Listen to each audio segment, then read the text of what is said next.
ഒരാളുടെ ജീവിതം പരിശോധിച്ചാൽ, ജീവിതത്തിലേക്ക് നമ്മൾ ചെന്നാൽ മൂന്ന് അതിന്റെ തലങ്ങൾ നമുക്ക് കാണാനായിട്ട് സാധിക്കും.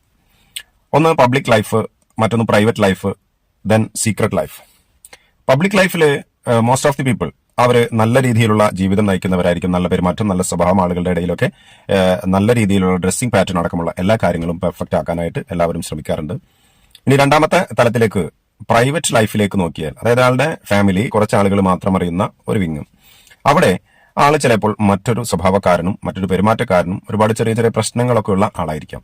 ഇനി ഒന്നുകൂടി കടന്ന് ഉള്ളിലോട്ട് പോയാൽ ആളുടെ സ്വകാര്യ ജീവിതം, അയാൾ മാത്രം അറിയുന്ന ഒരുപാട് പ്രശ്നങ്ങളുടെയും ഒരുപാട് സ്വഭാവത്തിലെ തന്നെ വ്യത്യസ്തങ്ങളായ തലങ്ങളുടെയും ഒക്കെ ഒരു നെരിപ്പോട് അല്ലെങ്കിൽ ഒരു സങ്കേതമായിരിക്കും ആ വ്യക്തി എന്ന് പറയുന്നത്. അപ്പോൾ ഈ 3 ജീവിത തലങ്ങളും നന്നാവേണ്ടതുണ്ട്. അതിനായിട്ട് നമ്മളെല്ലാവരും ഈ 3 തലങ്ങളും നന്നാവാനും നന്നാക്കാനും നമ്മൾ പരിശ്രമിക്കുക. എല്ലാവർക്കും നന്മകൾ.